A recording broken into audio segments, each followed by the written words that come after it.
Hello, everyone. Welcome to William in the Magic Box. Today on our show, you're going to have Mark. Mark is from England in the UK. So let's see what Mark has to say. Enjoy the interview. Hello, Mark. How are you?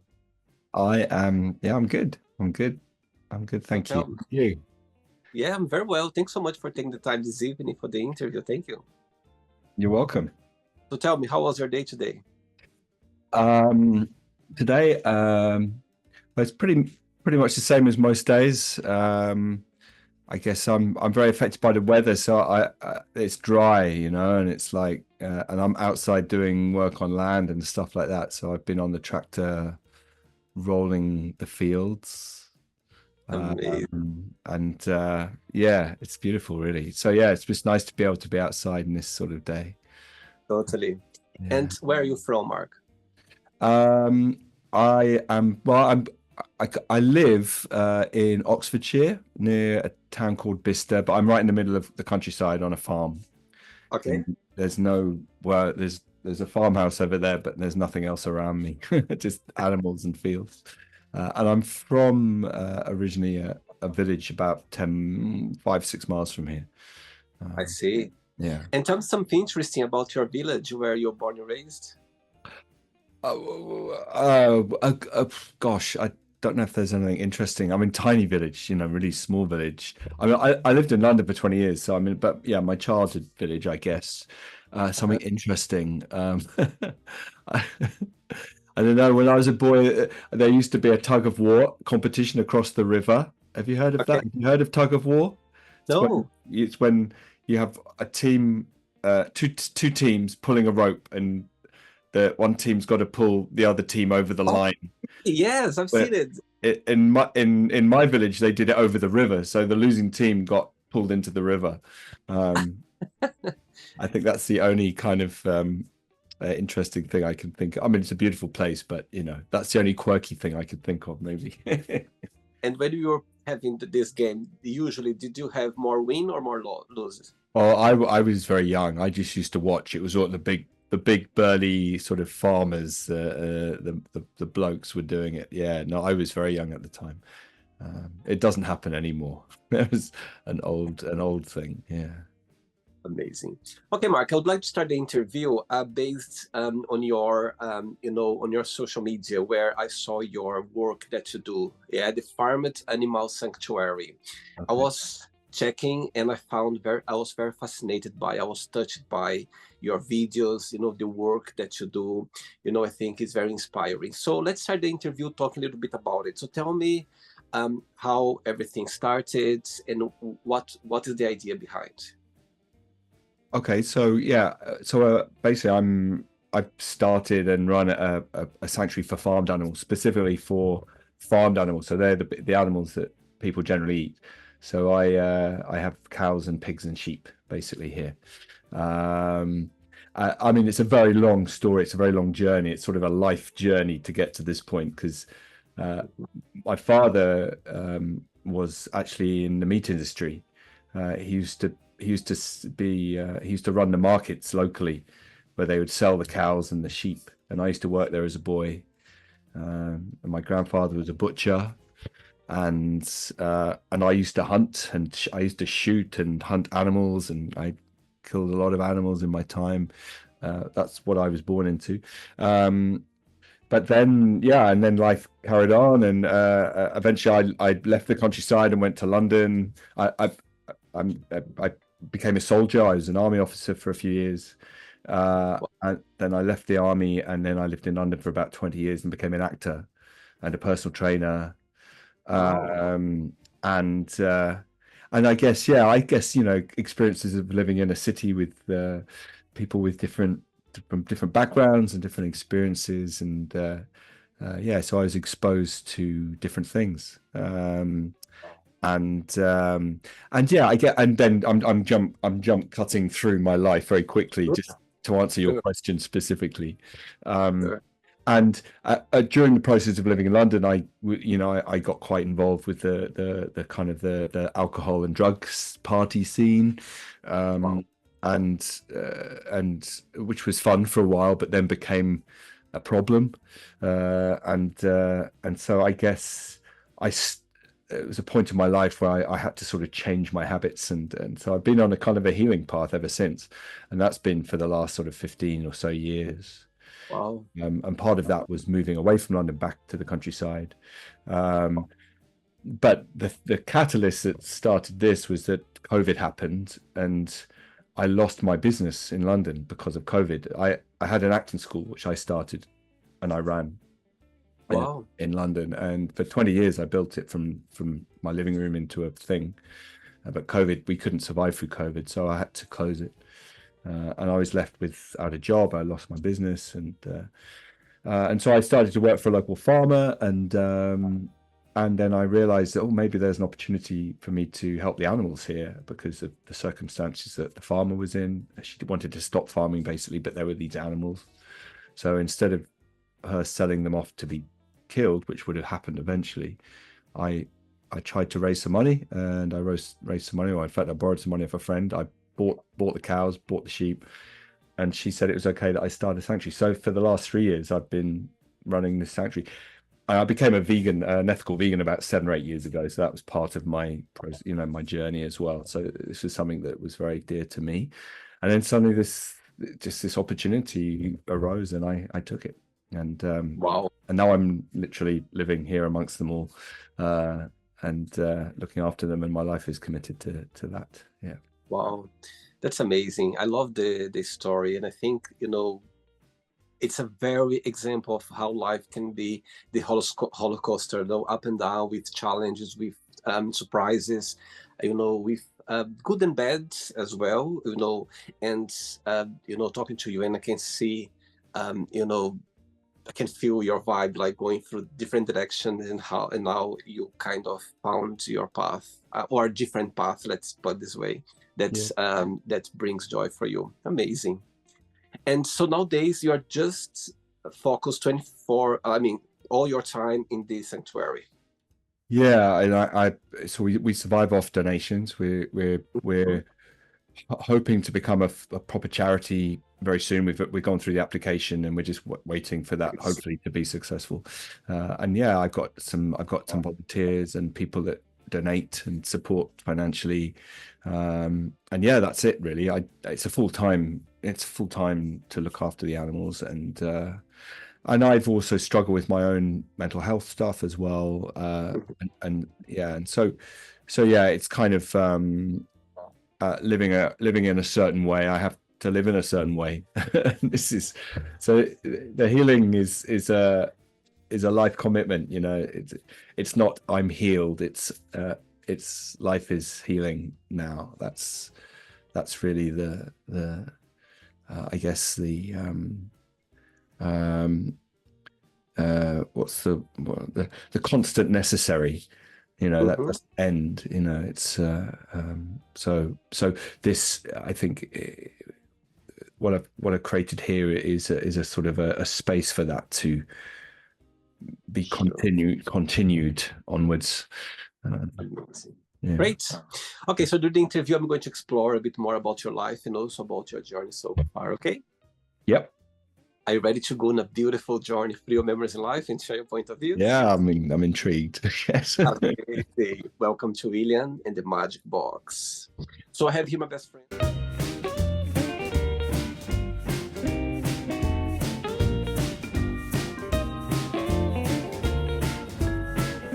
Wonderful questions. So what I'm going to do, I'm just going to play a song just for us to relax before the first question. Okay?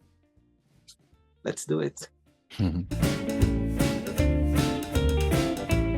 Right, so before we start the game, during the join, if it comes up a question that you don't want to talk about, you don't want to answer, always can change, okay? First question is, what was your favorite thing to do as a kid?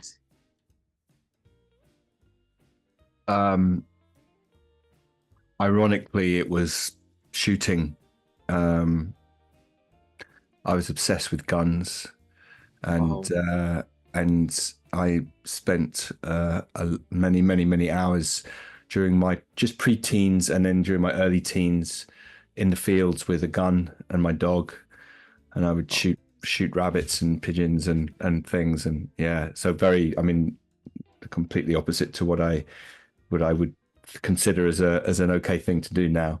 Oh, But I used to enjoy that. That's I was very comfortable with guns, and I was very comfortable with being on my own. So yeah, it was kind of a perfect childhood in that way. Yeah. wow. And we think that, looking back, do you think for you to be in the place where you are right now, connect with the animals, do you think you need to go through that childhood for you to be able to be very connected with animals right now? Or you don't see any kind of reason or connection between both sides?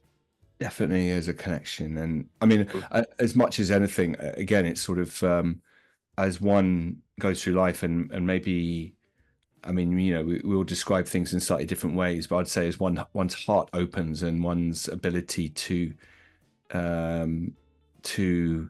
practice compassion, Right. and or even understand what that is, whereas in the younger person or in the younger me, it was like, me and my experience, and now it's kind of like, oh, well, I've had a lot of me and my experience, and now expanding that to include others. So yeah, I think that having had that experience has really empowered the experience that I have now, for sure. Yeah, I mean, I think, yeah, it's an interesting question. I mean, it's very psychological, isn't it? It's very, but it's also spiritual, and it's all these other things. So it's kind of, yeah, I mean, I think everything has to happen to. Totally. Yeah, it just how else could it happen? It's like, who knows? Absolutely. No, I get your point. I get your point. It just those lives, triggers, like somehow life point and show us some different situation in our lives. Of course, as a child, you didn't have much information, you don't know. You just follow what's being taught to you at the time, what's was introduced to you at the time, and you enjoy it. I think any kid would enjoy what their parents or people around them. Not wrong with that. I think it's all about, it's meant to be this way.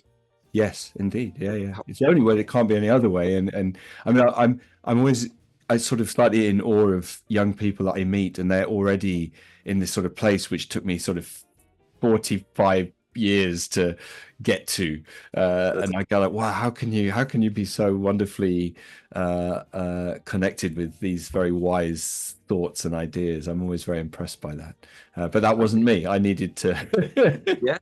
To go through that. I needed to go through that. Yeah. Absolutely. That's what makes life interesting. How those things are introduced to us, and somehow you learn something, and after you go through that, and after a while something else is introduced which connects to other things as well. Yeah. But I think it also helps. It also it becomes a very powerful way of talking to other people about where you're at, because there's basically nothing I haven't done. Yeah, totally. And so if somebody says to me, well, I don't think that, if you say, well, I know what it's like to, I used to enjoy that too. So yeah, I'm not judging you, because I know what it's like. I get that.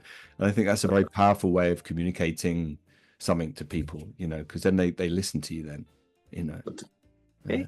So next question. Yeah. Let's do it. Next one. Hey, Mark from England. What gives you butterflies? As in nerves. Yeah. Or is it exciting? Yeah. So butterflies of excitement or butterflies of dread? Okay, let's put both ways. As you mentioned, both. Which gives these butterflies? When excitement, other way around. Yeah. Okay. So butterflies of dread. Yeah. I do find certain situations with people very difficult. I mean, that's all linked with past traumas and all these things. So there's certain personalities and it's not their fault. It's completely just my wiring can irrationally fill me with absolute terror, and those sort of feelings of those butterflies you talk about, but the ones that make you feel slightly sick in not a good way.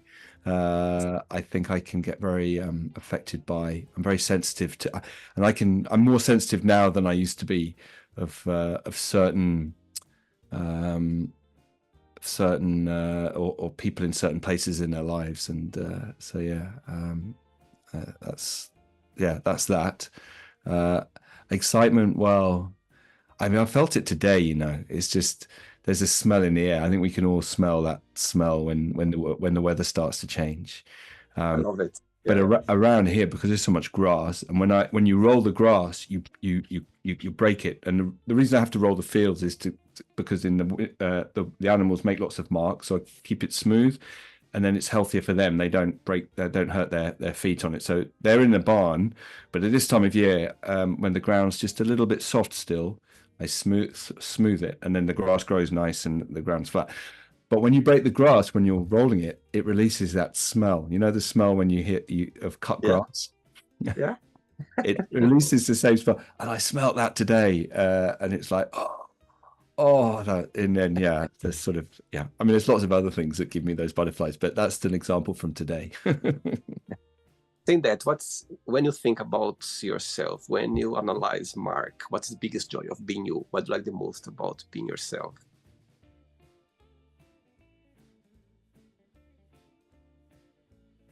Well, I guess I've experienced a lot of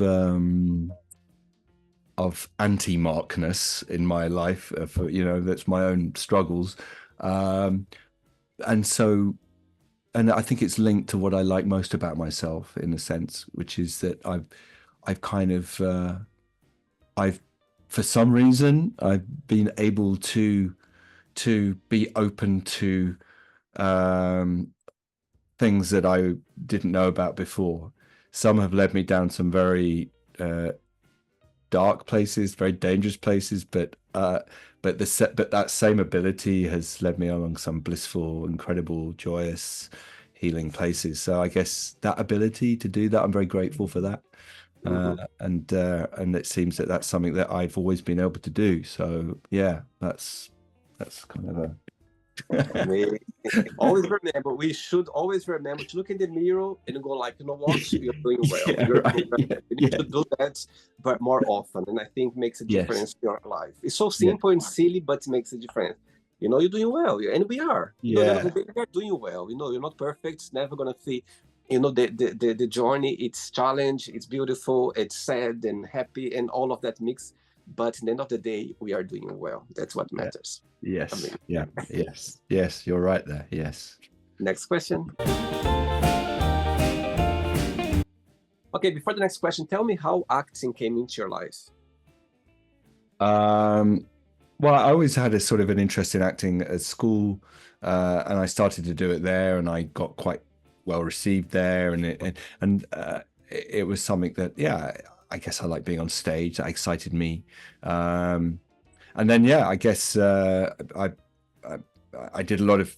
I mean, I joined the army. I mean, there's also reasons for me joining the army, and but then when I left the army, I finally decided I'm going to try being an actor. So yes, I went to drama school Wow. and then yeah, got into acting, and I started school. I mean, I worked as an actor.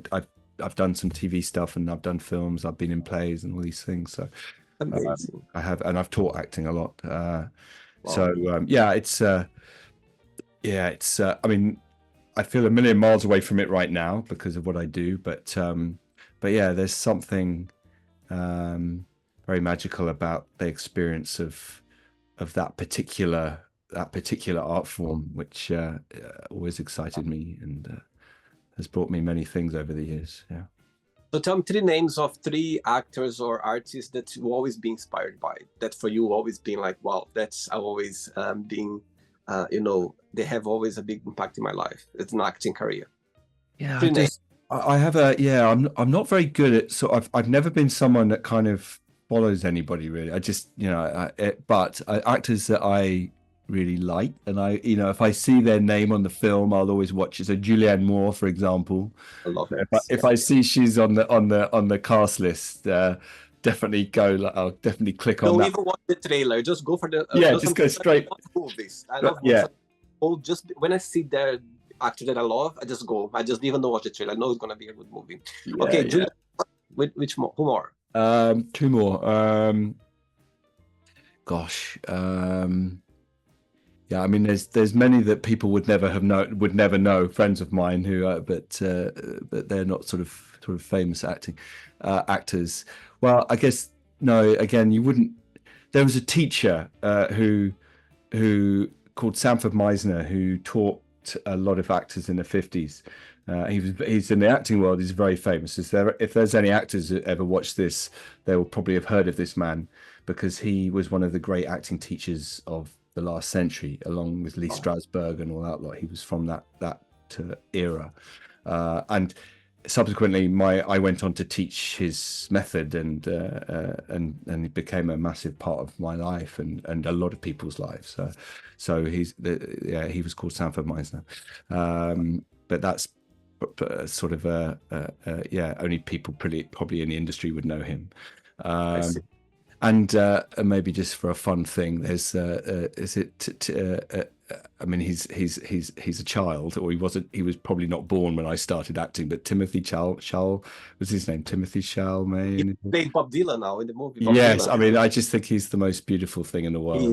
He's just stunning, and a beautiful actor, and beautiful, just everything about him. Just find very inspiring. Okay, so one day, let's say, wake up one day, and you will have 3 missed calls on your phone. One from each this person just mentioned right now.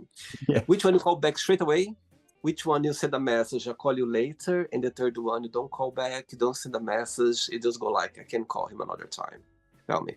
Well, Sanford Meisner's dead. He's been dead for let's pretend that he's still on. Like he's still alive. Oh man. Okay. So the 3 options is call back immediately, wait for it, or never.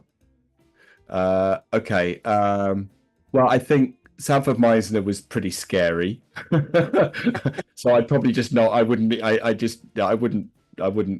probably wouldn't go there. Definitely straight back would be what's her name? Julianne Moore. Julianne Moore. I think we'd just get on immediately and have a laugh. It'd just be so much fun, and I'd be very nervous to call Timothy Chalamet.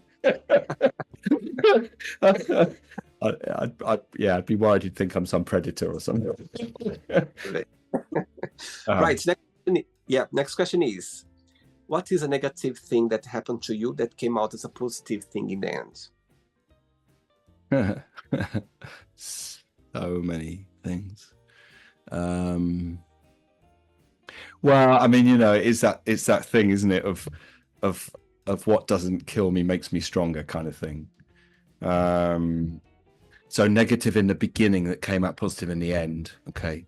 That's quite specific, isn't it?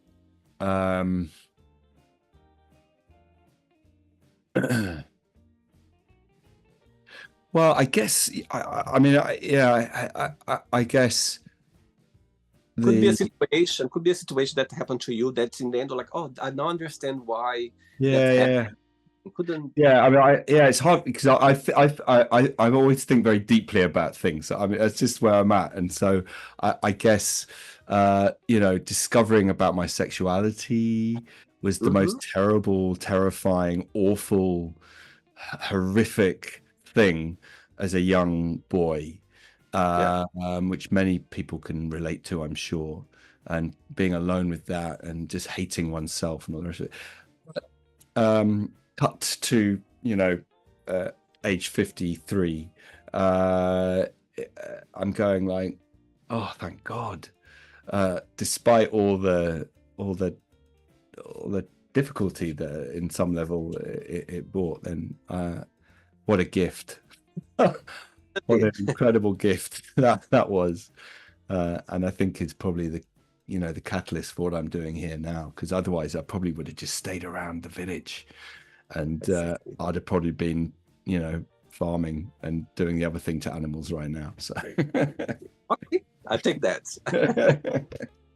3 questions left. Let's do it. Okay, next question is, what will be the title of your memoir? I'm a killer and a vegan. Wow, I love that. And why is that? Because I am a killer and a vegan, and literally because I think it's true. I have killed, and I've been a killer, and I know that I have that in me. But I'm choosing now in my life to live a life of peace and non-violence. but I'm still a human being, and I think that we have that capacity to kill. So and not all human beings have killed, but I have, and I've done a lot, and I think that is it's a part. Humans have this capacity, all of us do, and I know that, and I know that more than most. So, but I choose a life of peace and non-violence now. Wow. But I have to also remember that I'm also the other. So yeah, Wow. I'm a killer and a vegan. Wow, I love that. And so far, what's those animals around you since you started the sanctuary? Tell me something that you've learned from them so far. Oh gosh, so many things. That they all have very individual personalities. Even the ones that we think don't, like sheep, for example. I mean, they're so different. They all have different needs. They all have.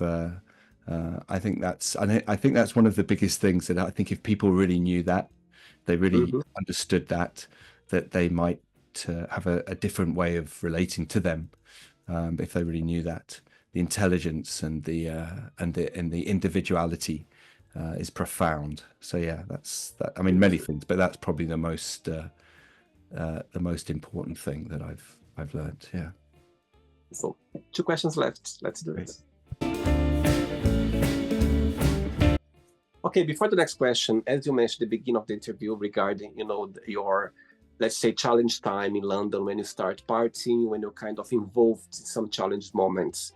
When was the moment that you realized, okay, I need to stop here now. I'm going, too far away from this, let's say, moments that you're enjoying with alcohol and substance as well. So tell me if something happened, did something happen at the time, or you just naturally felt, okay, let me start a new journey?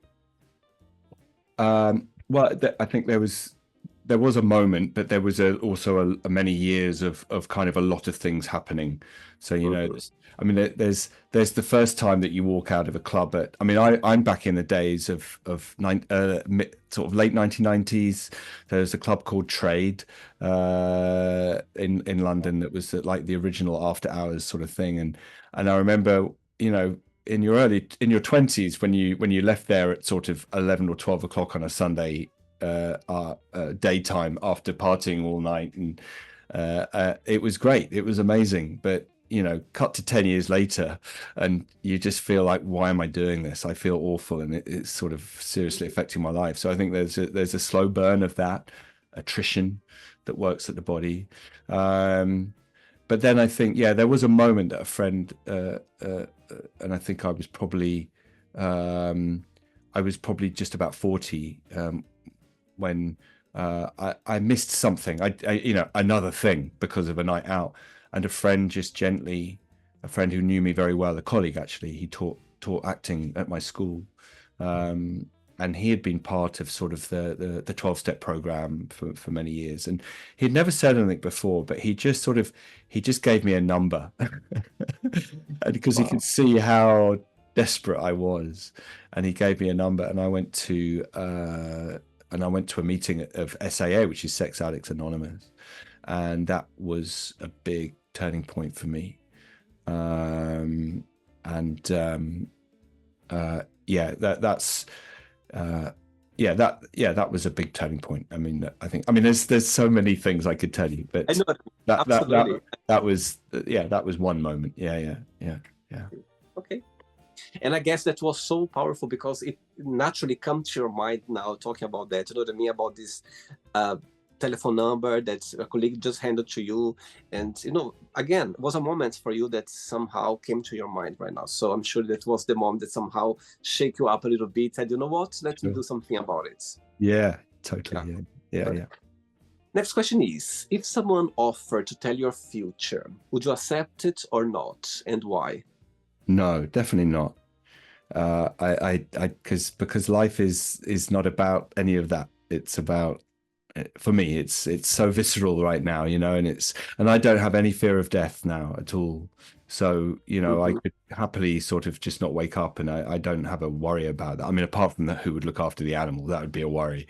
But for myself, I have no worry of these things. So I just think it's just whenever you try and project into the future, it's just sort of wasted wasted energy. Just be here fully and embrace it, and whatever happens will happen, regardless of whatever you kind of know. And it would take away the excitement, wouldn't it? Because I mean, it's like I wouldn't want to know. No way. No, that would be a terrible thing for me. No, I'm happy just to get up in the morning. And what's the meaning of life for you when you think about life? Gosh, yes. The meaning of life. I don't know. It's yeah, I don't think there really is a meaning of life there. It just is life. That's how I see it. I've been involved with a lot of psychedelic medicine, so I guess I have a lot from your country, a lot of the medicines from the Amazon as well. So that's sort of informed a lot of the way I feel about these things now. So yeah, there is no meaning. Totally amazing. Last question, ready? Anyway, we're here despite. Last question, let's do it. Okay, so before the last question, tell me what do you like the most about running the sanctuary animal sanctuary that you run right now, and what do you find most challenging about it? I think the answer is the same to both, which is the commitment is total. So there's no day off. Every single morning I have to get out of bed, just do however I'm feeling, whatever the weather. And I live in a caravan, and it's kind of like, it's basic. I have an outdoor shower and a compost loo all outside. And I just have to do it regardless. So that's hard. It's tough in many ways, but it's also a lifesaver because you just got to do it. You don't have to worry and think about it. And I get up, I get out, I feed the pigs first because they're always squealing in the morning for their food. And then I come back when I've done all the feeding. It takes me about only 45 minutes, and then I can sit and I have the one coffee I have of a day is this coffee I have, and I sit there and have this incredible coffee, and that's my, that coffee after doing that is the best coffee that you'll ever have. For me, it's not like just, oh, let's just go and have a coffee. No, this is a coffee after having got out of bed and done this and been out in all weather, and I come and have this coffee. It's every day is the best coffee because I really sort of feel as though I kind of deserve and need that coffee rather than it's just having another coffee in another coffee bar, and that's a real treat. So yeah, the fact that I have to look after these animals in this way is the joy and the pain. Right. Last question is, what is the scary thing that happened to you?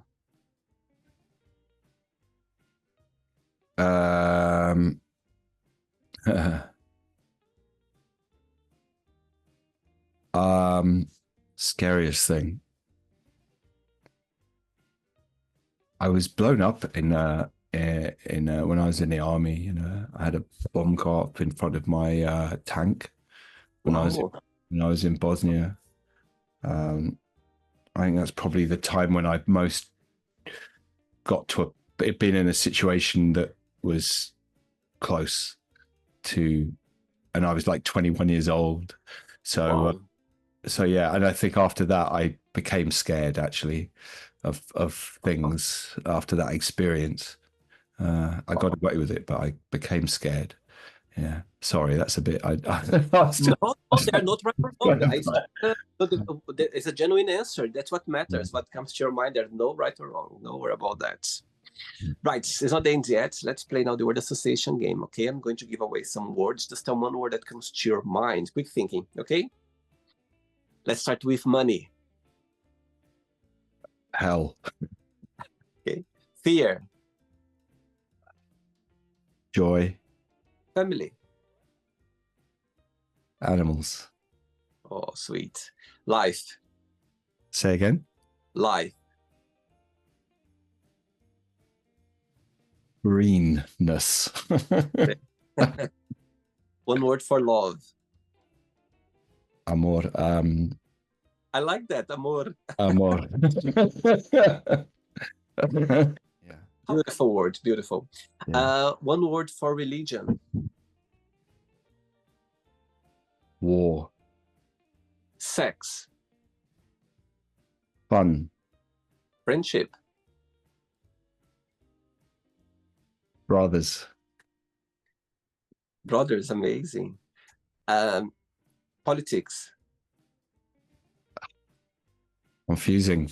Okay. Desire. Deep. Regret. Always. Success. Trying. Wish. Love. Happiness. Eternal. One word for England. Grey. And last one now, if you could define, the farmed animal sanctuary that you run in one word, what that would be? Paradise. Beautiful. Let's pretend now I'm going to meet your best friend for a coffee, and I'm going to ask your best friend. Define Mark in one positive and one negative word only. What your best friend would say? Okay. Negative. Maybe stubborn. Okay. Positive.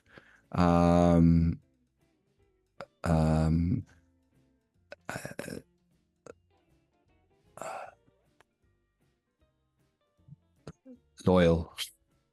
Amazing. What's your star sign astrology? Libra. Libra. Libra, yeah. October? October 11, yeah. Yeah. Oh my God, wow. And Yeah. and which person in your family right now, Mark, you feel more connected with, more close to in your family, your friends? Which person right now is moment in your life that you feel more connected with?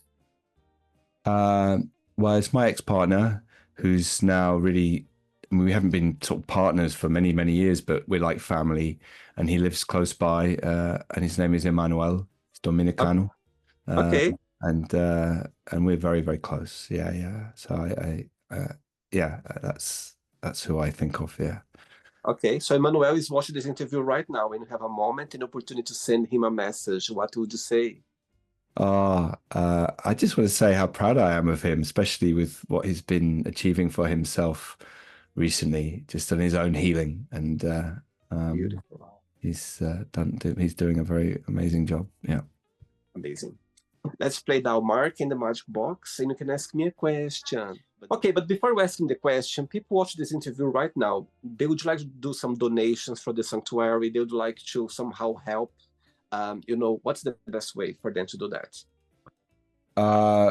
Well, I guess Instagram is the main thing that I've kind of post my stuff on. So if anybody's on Instagram, it's at Amberwood Animals, and then there's links in there to sort of ways of donating.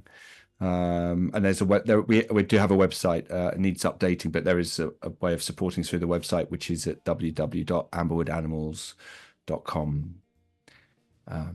Yeah. Amazing.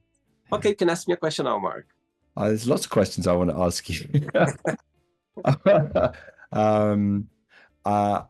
I want to ask you about what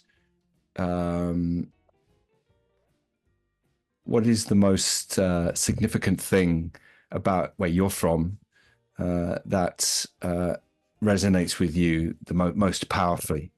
And I'm talking about Brazil and, that incredible country you're from. I just am fascinated to know what it means to you. Oh, wow. Great question. And the first thing that came to my mind, it's about our approach to life and our approach to people. And I'm going to explain that to you. I've been living away from Brazil most of my life. I left Brazil when I was 19 years old. Yeah, I spent some time in Portugal, and I've been living in England for most of my life. So I've been in England like over 18 years, more or less.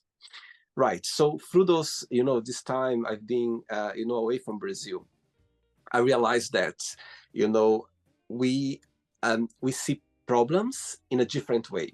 You know, Brazilian people, you know, back in Brazil, I remember for you, if someone tells you, Mark, I'm not well today, trust me, this person is literally without any, like, any resource to do anything about it. Yeah. And it's something very serious, something that they cannot control, because Brazil, we have this tendency of always find a way for anything to fix it.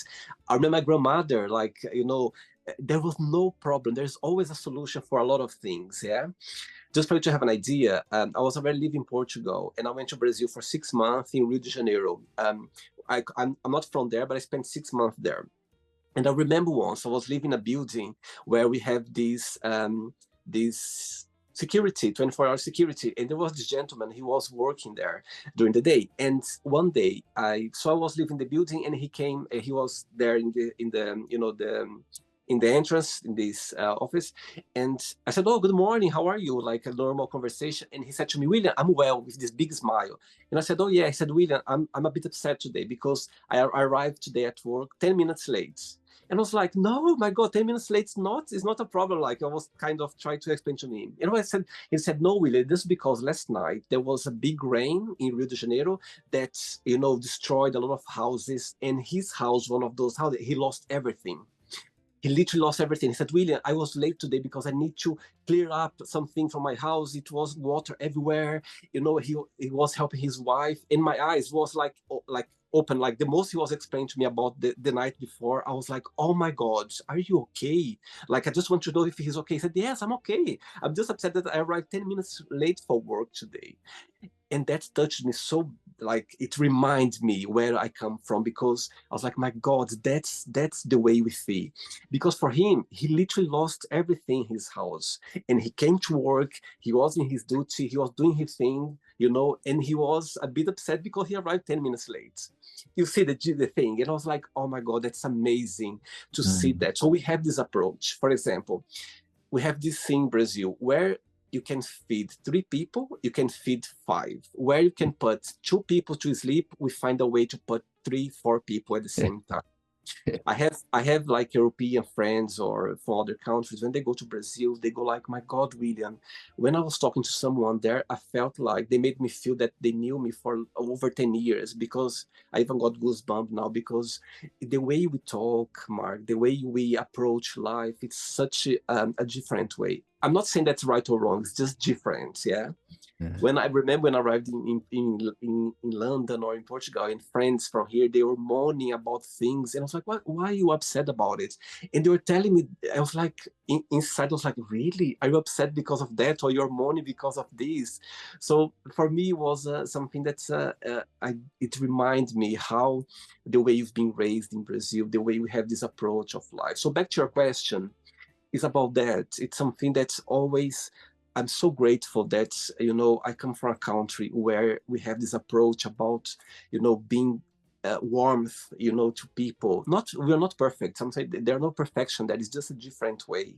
And I'm so glad. And it's something that's always going to be with me. I've been most of my life, you know, away from Brazil, but that's something, my roots always going to be here with me. And I'm so grateful for that, the way I've been raised. I've been raised, you know, in a poor family. I always had everything, but I never had luxury. I never had anything that I could, you know, travel, anything. However, I'm grateful for the education I had, everything I had, because it made the person I am today. I'm not perfect, but I'm so grateful for the way I approach life, the way I see life nowadays. It's just because my childhood, the way I've been raised. And I think a lot of Brazilians, they gonna agree with me, because we you know we have we are happy about life. We approach life in such a happy way.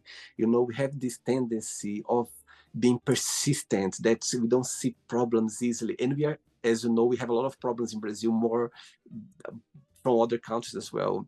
And it's something about our culture that say that it stands out compared with other cultures. Again, not right or wrong, just different. And I think it's something that's always, you know, it's part of me. It's part of the way I've been raised. I can be the rest of my life away from Brazil, but that's something that's always gonna be with me, is this way of seeing life, approaching life. And just people who know Brazilian people, have been to Brazil, can understand what I'm saying, because it's just something different, yeah? And I think that's back to your question again, it's something that I'm so still connecting, always gonna be connected about my roots, is this way of approaching life, for sure. Beautiful. I'm glad I asked that question. I can see that excites you to talk about yourself in that way and your country and where you're from. That's a beautiful thing. And I have been to Brazil and I completely understand what you're saying. And I have many Brazilian friends. And yes, there is a consistency Yes, consistency is a great way to define what. I love it. It's beautiful. Oh, thank you. Thanks for sharing that. Again, we are not perfect. There's a lot of things that we can improve and a lot about ourselves, but it's just something about our roots, the way we approach life, the way we see life, that it stands out compare. It's funny because I came to this, let's say, concept because other people as well telling me about it, you know what I mean? Friends, people who live, said, oh my God, I've seen this in Brazil. And that's when I started to realize the difference as well, because it's something that is just about living in a different country for you to understand about your own country as well. Sure. Yeah. Beautiful. Nice. Did you enjoy the interview? Very much so. Thank you so much. Yeah, I really Thanks appreciate again, it. And I Mark. appreciate what you do. It's wonderful. I mean, this is what you've just described is what you're doing with these interviews, I think, as well. Thanks again. Thanks for taking the time. And, you know, I think when I saw your videos, when I saw your page on Instagram, I was like, my God, it's amazing. If a lot of people, they embrace that, they could do the same as well. I think the animals, they appreciate more than ever. And when you are doing something to them, you are doing to yourself in the end of the day, because it comes back to you in such a bigger way. When you said about waking up early and have these duties every day, trust me, you are doing to yourself, not for them, because it comes back to you in such a bigger way. Goosebump again. I think the animals, they appreciate a lot, and it's just they are such beautiful creatures that you learn a lot with them. Trust me, it's every day. I'm sure you learn every day something new with them, and something. It's beautiful. So thanks again. Carry on. I just hope somehow they can connect with you. They can help as well, and it get growing. And it's all about helping them, and I think that's amazing. Before you go, if you can share a positive message or anything that you live by. Okay. Well, yeah, we are not our thoughts. We're not our thoughts. We need our thoughts, but we're not our thoughts. And yeah, just sort of try and remember that, especially when the thoughts seem like they're very real, because they're not, and there's nothing that we can't sort of get through if we just have faith in life, and just have faith in the unknown as well, which our thoughts don't cover. Amazing. But bless you, William. Thank you. Muito obrigado. Oh, de nada. Amazing. Okay. Thank you so much. Okay. Have a good night. In touch. It was a pleasure having you on the show. Okay. Take care. Ciao. Bye. So, did you like the show? Don't forget to give a like, to share it, and also don't forget to subscribe to the channel. And if you'd like to be part of the show as well, first, subscribe to our channel, and after that, just go to our website, www.williamandthemagicbox.com, and send us a request saying why you'd like to be part of the show. And I see you there. Bye-bye. See you next time.